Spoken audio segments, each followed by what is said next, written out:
नमस्कार, स्वागत है आपका आज के ताजा और बड़ी समाचारों में। तो आइए जानते हैं खबरों को एक एक करके। अगर इससे पहले कि आप हमारे चैनल पर नए हैं तो चैनल को सब्सक्राइब करके ऑल नोटिफिकेशन बिल को जल्दी से दबा दें ताकि आने वाले सभी लेटेस्ट न्यूज की जानकारी मिलती रहे।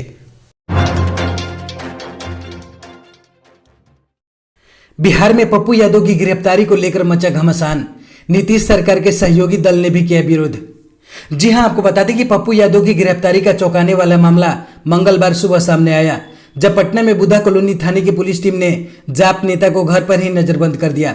बाद में उनके आवाज से पप्पू यादव को हिरासत में ले लिया गया है और उन्हें गांधी मैदान थाने ले जाया गया। इसी के बाद सूबे का सियासी पारा चढ़ने लगा। वहीं आपको बता दें कि पूर्व सांसद और जन अधिकार पार्टी के मुखिया पप्पू यादव की गिरफ्तारी के बाद बिहार में सियासी घमासान तेज होता जा रहा है। एक और जाप के कार्यकर्ता सड़क पर उतर गए हैं और सरकार के इस कदम पर कड़ा आक्रोश दिखा रहे हैं। वहीं दूसरी ओर पप्पू यादव ने ट्वीट करके मुख्यमंत्री नीतीश कुमार पर निशाना साधा है। पप्पू यादव ने कहा कि नीतीश जी धैर्य की परीक्षा नहीं ले। यही नहीं, जाप नेता ने बड़ा आरोप लगाते हुए कहा कि अभी मेरा टेस्ट हुआ, कोरोना निगेटिव आया, आप पॉजिटिव कर मारना चाहते हैं। इसके बाद आपको बता दें कि एक तरफ पूर्व सीएम और सत्ताधारी हम चीफ जीतन राम मांझी ने भी पप्पू यादव की गिरफ्तारी की निंदा की है। दूसरी तरफ बिहार सरकार में मंत्री और वीआईपी चीफ मुकेश साहनी ने भी पप्पू यादव के समर्थन में उतर गए हैं।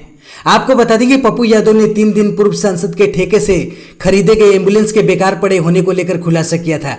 उन्होंने खुद स्थल पर पहुंचकर एम्बुलेंस की तस्वीरें ली थी और उन्होंने राजीव प्रताप रूडी पर इसके लिए वीडियो के साथ गंभीर आरोप लगाए थे।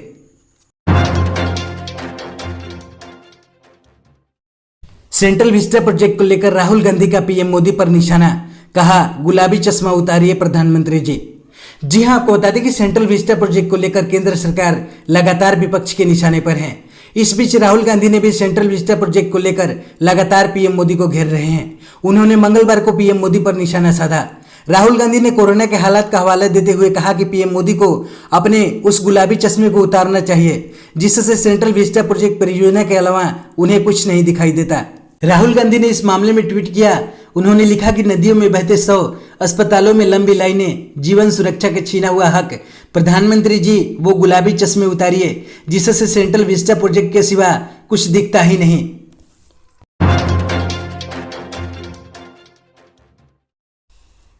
भारत के कई राज्यों में लगातार कम हो रहे हैं कोविड केस।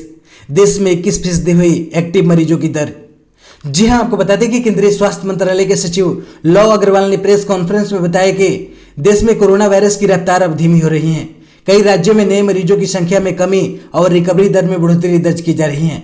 उन्होंने कहा कि महाराष्ट्र, उत्तर प्रदेश, आंध्र प्रदेश, दिल्ली, राजस्थान, हरियाणा, छत्तीसगढ़, बिहार और गुजरात में भी प्रतिदिन नए मामलों में निरंतर कमी आ रही है। देश में 13 राज्य ऐसे हैं जहां 1 लाख से भी ज्यादा सक्रिय मामले हैं। 6 राज्यों में 50,000 से 1 लाख के बीच सक्रिय मामलों की संख्या बनी हुई है। 17 राज्य ऐसे हैं जहां 50,000 से कम सक्रिय मामलों की संख्या है।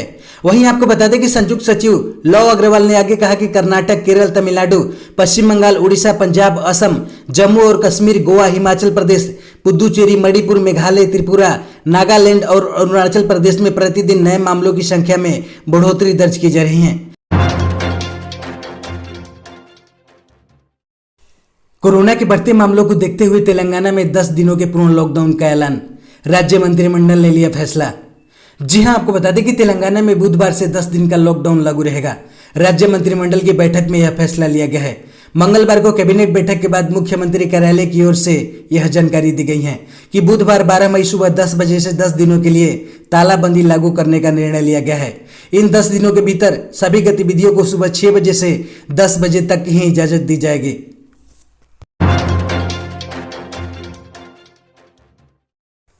सीएम केजरीवाल ने लिखा पीएम मोदी को खत, कहा 2 कंपनी के दम पर पूरे देश को वैक्सीन देना संभव नहीं। जी हां, आपको बता दें कि भारत में कोरोना वायरस संक्रमण के हालात ज्यादा खराब हो गए हैं। कोरोना की दूसरी लहर में हर दिन 4 लाख से ज्यादा नए केस सामने आ रहे हैं। दिल्ली में भी कोरोना वायरस से हालात खराब है। वहीं वैक्सीनेशन को लेकर दिल्ली के सीएम अरविंद केजरीवाल ने प्रधानमंत्री नरेंद्र मोदी को खत लिखा है। सीएम अरविंद केजरीवाल ने पीएम मोदी को खत लिखा कि कोरोना की दूसरी लहर बहुत घातक साबित हो रही है। इस बार ये बीमारी गांव तक पहुंच गई है और बड़ी संख्या में लोगों की मृत्यु भी हो रही है। ये पहले जरूरी है कि देश के लोगों को जल्द से जल्द वैक्सीन दी जाए। आगे उन्होंने कहा कि अभी 2 कंपनी भारत में केवल वैक्सीन का उत्पादन कर रही हैं। 2 कंपनी के दम पर पूरे भारत में वैक्सीन देना संभव नहीं है। इसके लिए वैक्सीन का उत्पादन युद्ध स्तर पर करना होगा। इसलिए देश हित में आपसे मेरी विनती है कि आप कोरोना वैक्सीन के उत्पादन की सार्वजनिक अनुमति दे दें।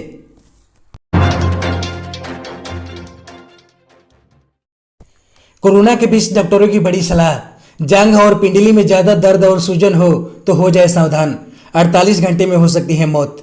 जी हां, आपको बता दें कि अगर आप इस समय कोरोना वायरस से संक्रमित हैं या कोरोना से स्वस्थ हुए 15 से 20 दिन बीत चुके हैं और आपके पैर में असामान्य सूजन है, साथ ही जांघ और पिंडलियों में अचानक ज्यादा दर्द महसूस हो रहा है, तो आप सावधान हो जाइए, किसी डॉक्टर से तत्काल संपर्क करें।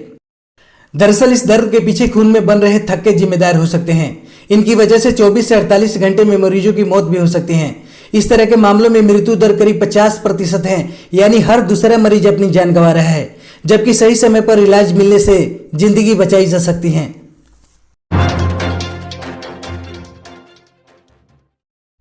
महंगा हुआ सोना, लेकिन चांदी के दाम में आई गिरावट। जी हां, आपको बता दें कि मंगलवार को भारतीय बाजारों में सोने की वायदा कीमत में उछाल आया, लेकिन चांदी वायदा सस्ती हुई। एमसीएक्स पर सोना वायदा 0.38% यानी 181 रुपये नीचे 47,932 रुपये प्रति 10 ग्राम पर पहुंच गया, जबकि चांदी वायदा 0.17% यानी 119 रुपये गिरकर 71,425 रुपये प्रति किलोग्राम पर पहुंच गई। पिछले साल सोना 56,200 रुपये प्रति 10 ग्राम के उच्च स्तर पर पहुंच गया था। वहीं आपको बता दें कि अंतर्राष्ट्रीय बाजारों में हाजिर सोना 0.4% उछलकर $1836.89 प्रति औंस पर पहुंच गया। अमेरिकी सोना वायदा 0.3% बढ़कर $1837.60 प्रति औंस पर हुआ, जबकि चांदी 0.2% गिरकर $27.39 प्रति औंस पर थी।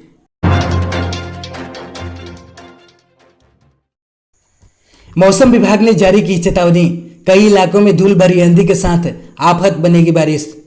जी हां, आपको बता दें कि कोरोना वायरस संक्रमण के बीच मौसम भी तेजी से करोड़ बदल रहा है। मई का महीना गर्मी के लिहाज से बहुत मायने रखता है, जिसमें तापमान लगातार बढ़ता ही जा रहा है। भीषण गर्मी के साथ साथ देश के कुछ इलाकों में धूल भरी आंधी और बारिश भी देखने को मिल रही है। वहीं आपको बता दें कि राष्ट्रीय राजधानी दिल्ली में लोगों को ठंडी हवा चलने से गर्मी से निजात मिली है। वहीं दिल्ली में 12, 13 और 14 मई को बादलों की गरज के साथ बारिश की संभावना है। वहीं आपको बता दें कि उत्तर प्रदेश, हरियाणा समेत देश के कई राज्यों में हल्की से मध्यम बारिश होने की संभावना जताई गई है। उधर पहाड़ी इलाकों में बारिश और बर्फबारी देखने को मिल रही है। भारतीय मौसम विभाग के अनुसार केरल, तटीय कर्नाटक, पश्चिम बंगाल के कुछ हिस्सों, सिक्किम, तटीय उड़ीसा, अंडमान और निकोबार द्वीप समूह के कुछ हिस्सों में हल्की से मध्यम बारिश के साथ 1-2 स्थानों पर तेज बारिश और बारिश की बौछारें पड़ने की संभावना है।